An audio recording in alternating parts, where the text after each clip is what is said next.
the family calls me Cousin G. And I'm back with some more bruh content. Cousins, we're going to be doing a recap and a review of Bruh Season 4, Episode 3. And this one is titled Double Up. Ooh, Lord, y'all sound a little...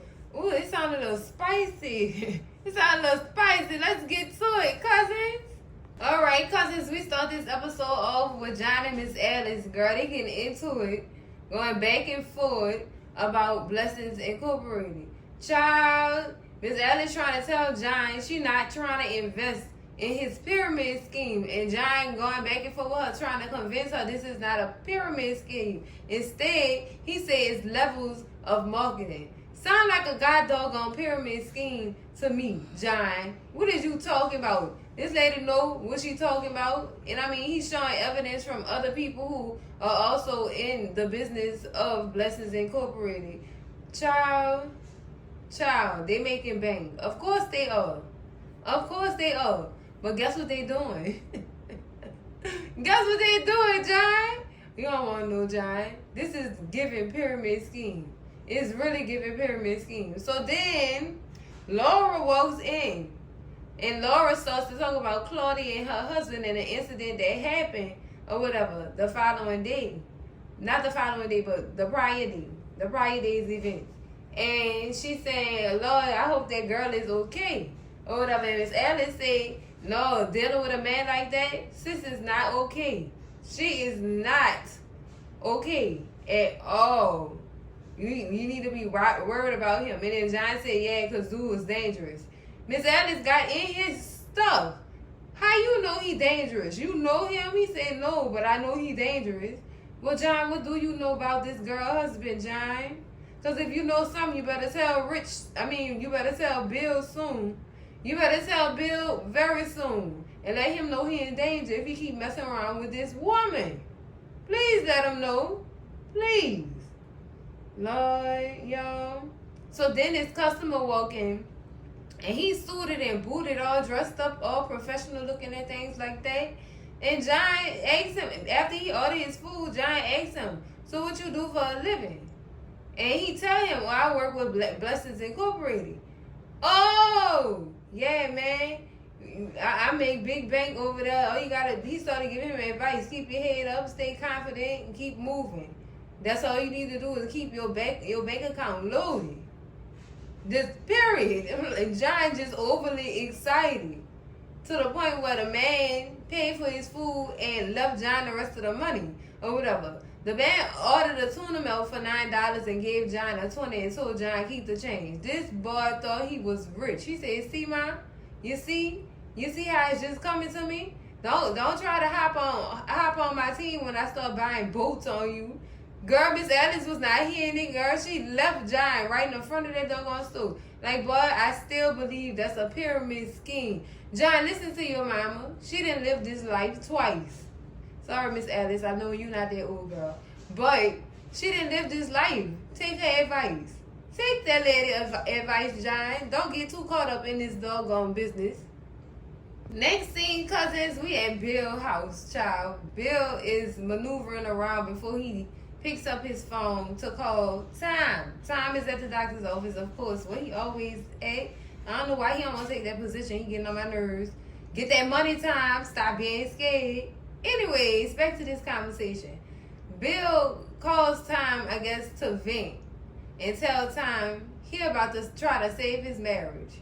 After talking to the coach, I am convinced that Bill is convinced it's time for him to man up. And I'm for it.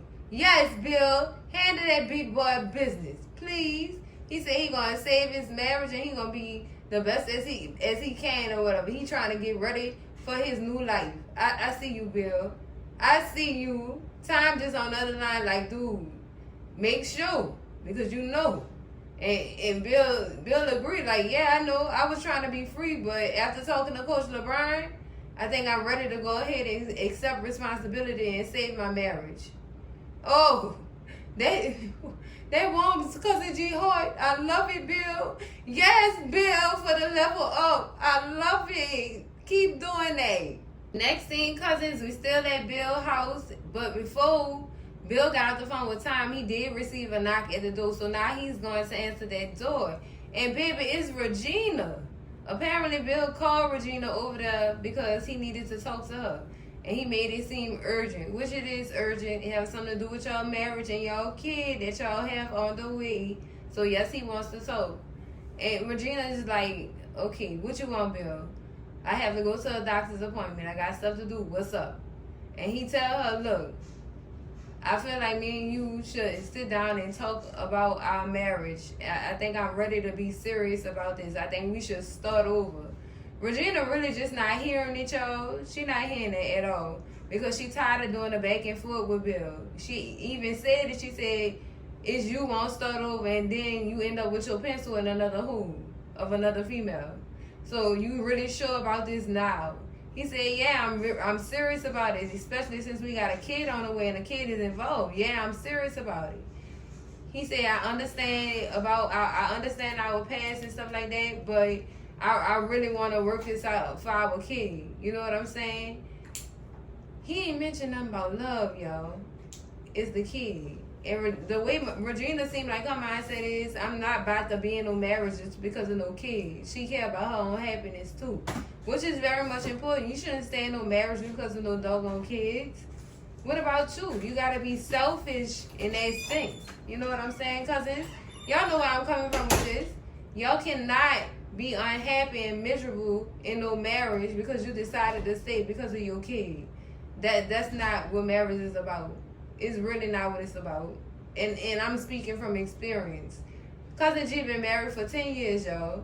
So I know, and kids is involved. And I did not stay with my husband because of my kids. No, ma'am. No, ma'am. I stayed with my husband because I've been loving that man since I was 13 years old. Yes, it stretches back that far. But, yeah, I stayed in my marriage because I love my husband. I love my man. So I understand where Regina was coming from. Like, I'm not about to do this because no kid is involved. I could be a single mother and happy. I don't have to be stuck in no miserable marriage. Period. At the end of the day. So Bill said he hear all that. But how about we go to dinner and we talk about anything you want to talk about? My ears open. I'm here. I'm open for conversation. Let's go. Let's get it. Let's make this work. Ugh. So Regina agrees to meet him for dinner tonight. So hopefully this goes smooth, y'all. I want them to work out and I want Bill to grow up. Because, Lord, I'm tired of dogging Bill's name out on these streets, girl. I'm tired. I'm not in the business. But if I have to be in the business, I will be in the business. And that's on marrying all her little lambs, girl. All of them. By ha. I said what I said. But Bill seemed like after Regina left, he was in a winning sense. Like he made progress. And we good. We love that for you, Bill. We love that for you. Next thing, cousins, we back in the deli with John. John is trying to promote these vitamin drinks. Lord, he didn't scare this old lady. Lord, he going around to each of the customers telling them what it could help them with. He told that old lady it could help with your diabetes, your high blood pressure. Then he walked up to a man. It could help your hair grow. Then he walked up to these two elderly women. You see them wrinkles you got right there? It could help you out with your skin right there. Girl, I am done with John. John is literally boosting this product, Lord. He's scanning the customers away. And Miss Alice sitting up there watching him. Like, boy, why is you playing with me in my store? And he tell her, this is my store too, Mom, but you need to get in on this. We could make billions. Just get in on this. Then Laura woke up. Oh, you said it could help me with my weight loss? And he tell her, just one of these, you'll be straight all day. So you saying it's going to cut my appetite and I ain't going to be hungry? Miss Alice sitting there looking at him like, why is you lying to this girl? You know she going to want another shake 5 minutes after she finished that one. I don't know why you lying to this girl. So then Laura asked him, well, how much does it cost? And oh, Lord, before he tell her how much it costs, he tell her what it have in it and what can benefit her from the drink or whatever. So he tell her it's going to be $8.99. He said, so you want me to pay $8.99 for some juice? You done lost your mind. You done lost your mind. Yeah, he has lost his mind. Because these all the juices y'all got in your house. Y'all can make your own juice. What? What? Why am I paying $9 for something like that? That is the truth. That is the truth. Why would anybody pay for that? Why? Miss Alice had a point. Boy, look, I'm not about to get in on you with this pyramid. I'm not about to get in with you on this pyramid scheme. You done lost your mind. And you gonna ruin my street credit. I'm not about to get in on this scheme with you. He's steady trying to convince his mama to get in business with him. And she is steady turning him down. But I like John tenacity. Like, he just keep coming with it. He keep coming with it. That's you know what? It's the hustler in him. I'm not mad at you, John. I'm just not buying that juice. Cousin G not buying that juice. Next scene, cousins, we back at the hospital with Tom. Tom is on the phone with the higher ups discussing some information about the patient's documents, or excuse me, the patient's information that's been being messed up.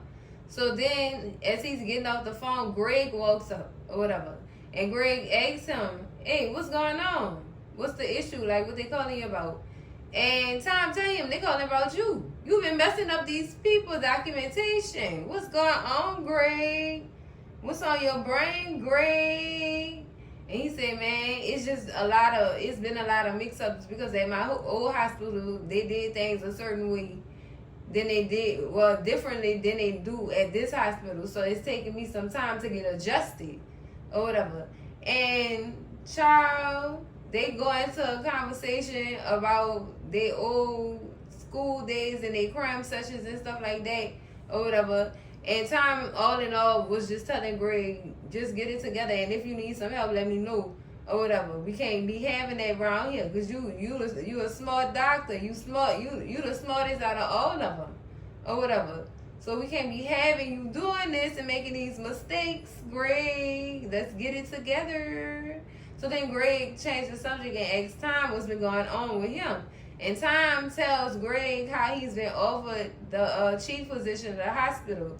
And Greg asked him if he was going to take it or not. And Tom said, you know what, I'm not ready. That's too time consuming for me or whatever. And Greg tell him, I know you want this happy and perfect life and stuff like that with a wife and kids and things like that. You waiting on that, but that's not here yet. It's taken for somebody who's been through it. It's not all it's cracked up to be. So take this position, live your life.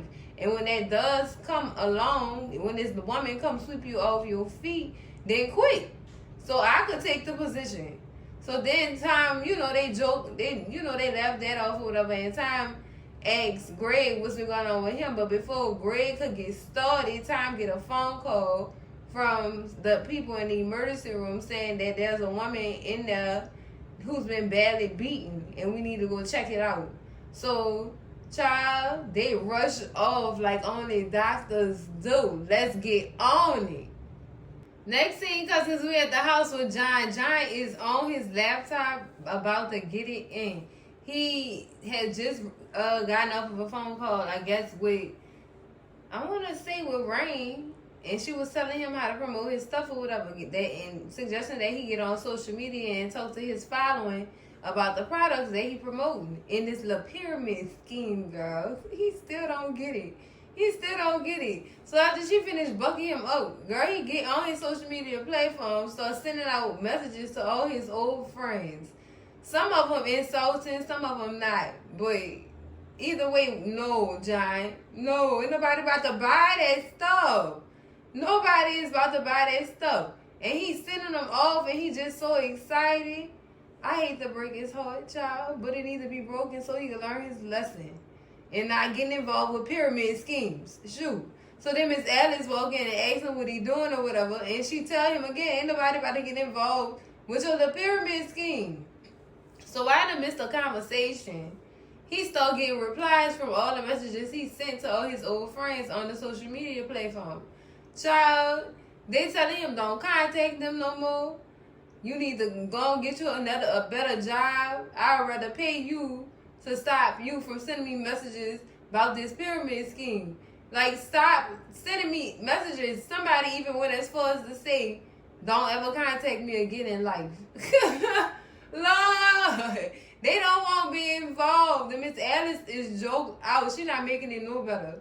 She's not making it no better for him or whatever. And I mean, it's just something he needed at the moment, her honesty. And at least she was being honest with him, and she wasn't lying to her son.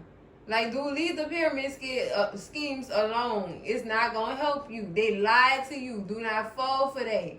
Because now you just going to be another crab in a bucket trying to get another $1,000 off some juice that people could make at home. John, leave it alone. He get upset and he walk out the door. Don't get upset. We telling you the truth, girl. Miss Alice is joked out, girl. Joked out. I'm joked out too, Miss Alice, girl, because he still don't get it, girl. He just really don't get it. Girl, what is this? The year of twins? Girl, what is... Uncle Tyler Perry, Uncle TP, what is going on with you and these twin storylines? Lord have mercy. Girl, next scene, we in a restaurant with Bill and Regina, girl. They basically opening up to each other or whatever, and right off the bat, Regina let Bill know, look, I don't trust you. Lord. At least she being honest. Y'all know she don't trust him. He's giving her no reason for her to trust him. Actually, cousins, y'all already know what the deal is between these two. Now, come on, y'all. See how that dirt Bill was doing? Why would sis even trust him? But in the midst of their conversation, they profess the love that they have for each other. To each other. And I love that. They warm my little heart. They warm my little heart. Regina say, I have never loved a man like I have loved you. And Bill said, and I never loved a woman as much as I love you. And because you love me the way you love me, I know that you're going to be a good mother to our kid. Oh, girl. And then they taste the gumbo. Because y'all know Bill ordered some food for them two to have. And he ordered Regina's favorite, which is gumbo. Regina tastes the gumbo instantly. Flashback. This tastes like that gumbo from New Orleans. Girl, what y'all know about that? What y'all know about that gumbo from out the New Orleans area, girl? Oh, so they share their little memory or whatever. All the laughs is at the table.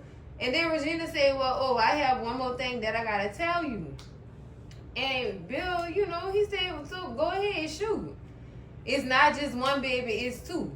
Oh, girl, please don't let it be in two separate sex. Oh, my goodness, it's giving Karen Motts all over again.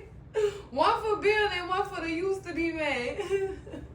Girl, this is becoming tragic. Uncle TP, what you doing in that writer's room? What you doing on that island when you go write for these doggone series that you got, Uncle TP? What's up with the twins? Girl, Bill instantly started sweating, girl, coming up out the jacket, had and choked on his gumbo, tried to chug some wine down to get the gumbo down. Girl, still wasn't working, was still about to cough up his soul at that table. Girl, he was sweating bricks like he had corona. That's how he was sweating, girl. That man just started sweating, Lord. Why? What is going on, Uncle TB? So next scene, cousins, we back at Bill's house. Regina in the bed, sleep, girl. Bill then snuck up out the room. He trying to call his friends to give them the news that they could use. I don't know if he excited, or I don't know if he trying to get advice, or he trying to get validation from his friends while he making all these phone calls. But the first call he makes is to Mike, who does not pick up the phone or whatever. So he leave him a message, let him know, look, hit me back ASAP. Next, he hit up Tom. Tom in the middle of bringing in a victim to the doggone emergency room. He in the middle of it, so he's trying to take the call at the same time, and he's telling Bill, like, hurry up, man, I got a patient coming in, and it looks serious. You gotta hurry up with the news. So as he begins to give him the news, Tom, hurry up and get off the phone. Like, I gotta go. I'm gonna call you back when we done with this. I'm gonna call you back. So he couldn't tell Tom. Next, he calls John. John is at home, and he does pick up the phone for him or whatever. And he's able to tell John about his good news about Regina having twins or whatever. So as soon as Bill dropped this information on John, John instantly starts trying to sell him that doggone pyramid scheme juice.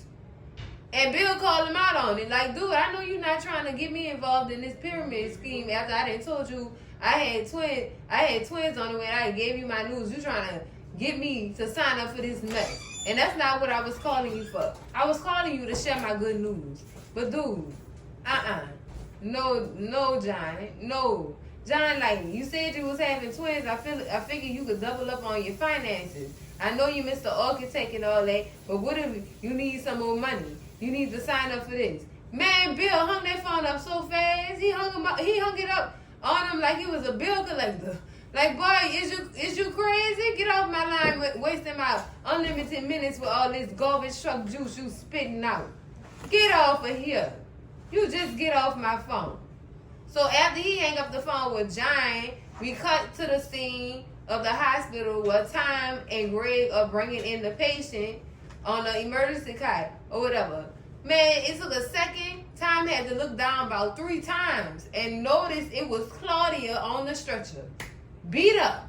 Her husband done got to her, y'all. He done laid paws on this girl. He done turned her. Lord, real bad. The girl all purple and blue on that doggone stretcher, girl. Ooh, Lord. Lord. So is Tom gonna tell Bill about this? We'll see. We will see, cousins. Well, cousins, that's it for the recap and review of Bruh Season 4, Episode 3, titled Double Up. Ooh, that double up. That double up. Ooh, Uncle TP, we gotta talk. What is going on? What is your fascination with twins? Lord, I just pray these two ain't in 2 separate sacks. Because it was definitely giving Karen Motts. And her menses. Oh, but I'm not going to go there, cousins. I'm not. For the most part, I did enjoy this episode. It's like ever since episode 1, the episode's been getting better and better. And I'm here for it. Cousin G, here for that. I love it, baby. I love it. Make sure y'all slap that like button like it owe y'all some money. Scream at Cousin G in the comments. Let me know what y'all thought about this episode. What y'all think the bros gonna say to Bill about his news that they could use? I'm trying to see something, cousins. Scream at me in them comments. Baby, make sure y'all share this video with all y'all people, your mama, your daddy, your sister, your brother, y'all cousins, your messed ass auntie, and those ass uncle who probably want to know how Bill was gonna take that news from Tom when he let him know his side chick is in the hospital. Girl, with all these bruises, child, Lord have mercy. I don't know how he gonna take this. I don't know what he gonna do about this news, though. I don't know. He already got enough on his plate. We gonna leave it where it's at. And baby, if you not subscribed to the channel yet, girl, what is you waiting on? Like I told you before, I'ma leave the door open. Subscribe to the channel, cousin, and I'ma see y'all in the next video, cousins. Love y'all. Bye.